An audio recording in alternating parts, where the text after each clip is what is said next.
What's up, YouTube? Happy Monday, October 6th. We're about 2.5 weeks away from the tip-off of the NBA season, and today we're going to talk about the Portland Trail Blazers, a team that missed the playoffs last year, finishing 12th in the Western Conference with a final record of 36-46. Many of those wins coming after a late season push, which we'll talk a bit more about as we get into the video. The Blazers had an impressive second half last year, finishing 23-18 post-All-Star break. In an 82-game sample size, this could potentially put them in the high 40s as far as their win total, which is currently set at a whopping 34.5. And since we already brought up win total this early in the video, I'll go ahead and say that I do think they are going to go slightly over that. I know the Western Conference is absolutely stacked. However, I expect a leap from Deni Avdija, who put up a staggering 24 points, 9 rebounds, and 5 assists on 64% true shooting in those games after the All-Star break, as well as Shaedon Sharpe, who had an impressive scoring outburst in the final 17 games of the season as well, as Portland fought for a play-in spot. We did see a pretty big trade this offseason with the Portland Trail Blazers, who sent Anthony Simons to Boston as Boston was looking to clear up some cap space and get a little bit younger, sending back Jrue Holiday in that trade. The Portland Trail Blazers also bought out center DeAndre Ayton's contract, someone who notoriously on draft night said his only NBA goal was to make it to a second contract.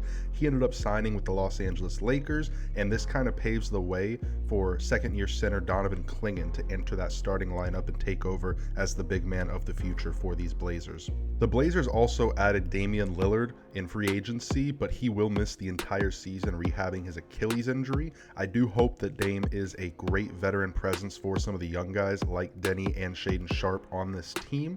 And then with the 16th overall pick, they drafted Jan Hansen, who is known as the Big Tariff, one of my favorite nicknames in all of basketball now. We're going to make that stick, you hear me? We are going to make the Big Tariff stick. Now, I don't know if Shaedon Sharpe will be able to average 30 points per game over the course of a full 82-game season, just like he did in his final 7 contests last year, but I am confident that Deni Avdija will be able to continue his streak of 25, 10, and 5 a game. We saw the potential when he was in Washington. Washington ended up trading him because he was a little bit different than the timeline the new regime was wanting to put in for the Wizards, and that leads us into today's X Factor, none other than Deni Avdija, who is entering his 5th year in the league and has shown that he has all the tools of a terrific offensive NBA player.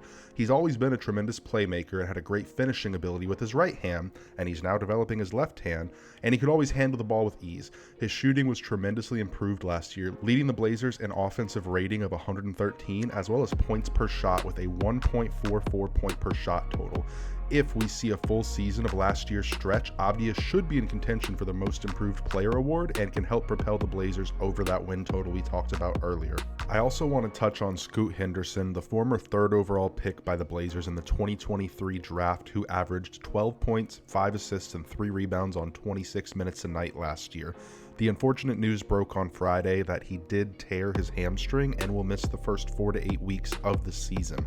This could bode not well for the Blazers because, as we saw last year, they got off to a rocky start and came on late in the year, which unfortunately caused them to miss the playoffs. Now, the great formula this year would be for them to get off to a hot start and continue that, but without Scoot Henderson, one of their great scorers off the bench and potentially even in the starting lineup, this is going to tremendously hurt their chances to get off to that hot start that they so desperately need. The final verdict here, as said earlier, the West is simply too loaded for another team to go over their win total. Again, I think the Blazers go slightly over, but not enough to break into the playoffs, and I do hope I am wrong. The way I would be wrong is if Deni Avdija and Shaedon Sharpe showed that that little stretch at the end was not a fluke, and these are the players they will be moving forward. Now, I think this is going to be a fun team to watch on League Pass, and I think of all the teams that missed the playoffs in the West last year, this could be the team that we look up at the standings come All-Star break and see them in the mix for the 5th, the 6th, the 7th seed and think to ourselves, where the heck did that come from? Let me know what you guys think in the comments about the Portland Trail Blazers. Again, I think that they're going to improve this year, but it's going to be hard to break the top 8 seeds in the Western Conference. As well, I'd like to thank Suncoast Sports for encouraging me to put out these videos. Suncoast Sports, of course, being a breaking company on the app Fanatics Live.